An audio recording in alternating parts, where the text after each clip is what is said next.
সেই বিপ্লব কুকিং চ্যানেলের পক্ষ থেকে সবাইকে স্বাগত জানাচ্ছি। আমি বিপ্লব বিশ্বাস।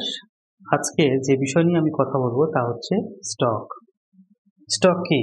স্টক হচ্ছে ফ্লেভারযুক্ত একটি লিকুইড যা দ্বারা স্যুপ, সস, স্টু তৈরি করা হয়ে থাকে। এক কথায় আমরা বলতে পারি যে স্টক হচ্ছে একটি কুকিং লিকুইড। ফ্রেঞ্চ ল্যাঙ্গুয়েজে স্টককে বলা হয় ফন্ড। ফন্ডের অর্থ হচ্ছে ফাউন্ডেশন। Foundation of cooking. যে কোনো কিছু কুক করতে আমরা স্টক ব্যবহার করতে পারি।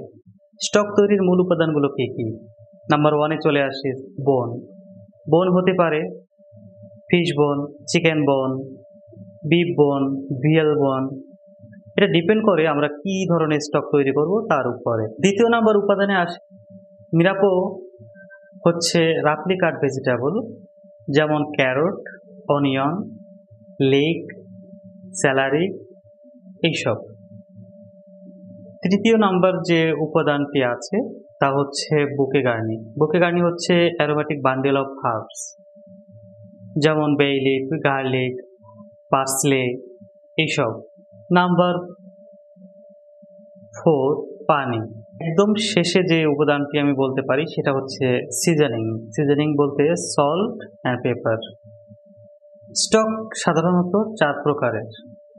তা হচ্ছে white stock, brown stock, fish stock এবং ভেজিটেবল স্টক।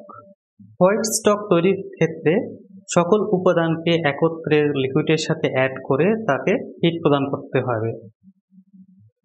হোয়াইট স্টক তৈরির মেইন উপাদান হচ্ছে চিকেন বোন।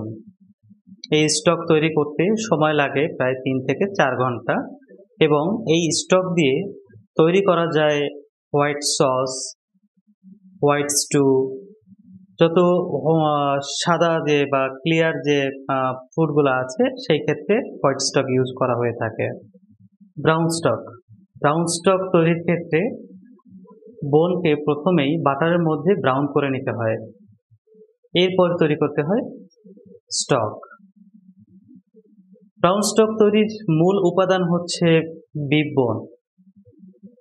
এই স্টক তৈরির সময়ে 6 থেকে 8 ঘন্টা সময় এবং এই স্টক দিয়ে মেইন যে উপাদানটি তৈরি করা হয় তা হচ্ছে ডেমিগ্লেস। Fish stock. ফিশ বোন থেকে তৈরি হয় এই স্টক, তাই এটা fish stock.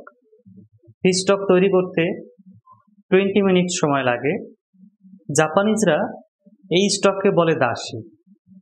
Fish stock use করা হয় যত ধরনের ফিশের ডিশ আছে তাতে, এবং জাপানিজরা ফিশ স্টক যে কোনো ডিশেই ইউজ করতে পারে। Vegetable stock. ভেজিটেবল স্টক তৈরির ক্ষেত্রে সাধারণত মিক্সড ভেজিটেবলটাকে ইউজ করা হয়ে থাকে এবং ভেজিটেবল স্টক তৈরির ক্ষেত্রে সময় লাগে প্রায় 30 মিনিটস। যত ভেজিটেরিয়ান ডিশ আছে সেই ক্ষেত্রে ইউজ করা হয় ভেজিটেবল স্টক। স্টক নিয়ে অনেক কথাই হলো। আপনাদের কেমন লাগলো অবশ্যই কমেন্টসের মাধ্যমে জানাবেন। আর আমার চ্যানেল যদি সাবস্ক্রাইব করা না হয়ে থাকে তাহলে অবশ্যই সাবস্ক্রাইব করে দেবেন। আজকের মতো বিদায় নিচ্ছি। সবাই ভালো থাকুন, সুস্থ থাকুন। সবাইকে ধন্যবাদ।